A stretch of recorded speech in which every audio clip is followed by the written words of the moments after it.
or graphic scene, but it is, very obviously, a passionate kiss between two female characters, which is apparently enough to have caused a backlash.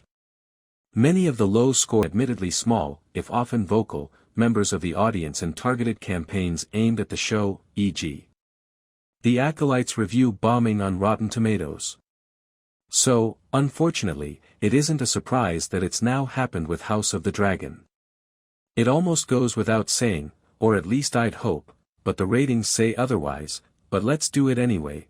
The backlash to House of the Dragon for featuring a same-sex kiss is absurd.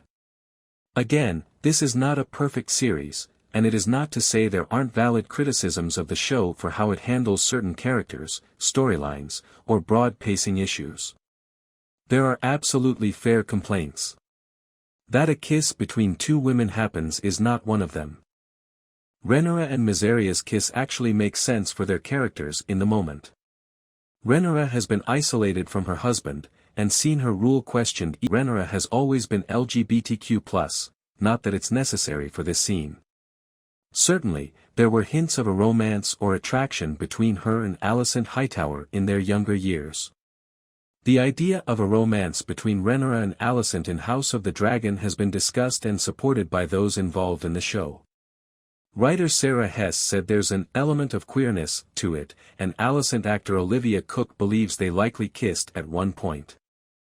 The Faith of the Seven may see being gay as a sin, but members of House Targaryen essentially do as they please. The doctrine of exceptionalism was introduced by King Jaehaerys I Targaryen specifically to allow them to continue their practice of incest, for example. And that really gets to the most ridiculous part of the review bombing. People are absolutely fine with incest, but draw the line at a same-sex kiss? Come on. Being able to more fully explore Rhaenyra's sexuality and even gender identity, is worthy of praise and makes for a more interesting, complex character. I also think it's quite powerful that Rhaenyra and Mysaria's kiss was unscripted and came, in part, from Emma Darcy, who is non-binary and uses they/them pronouns. They do an exceptional job of playing Rhaenyra and clearly think and care about the character's arc, motivations, and decisions.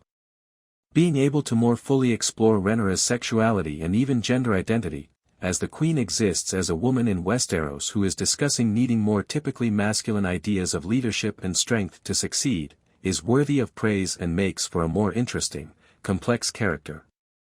House of the Dragon has made strides for greater representation both in front of the camera and behind the scenes.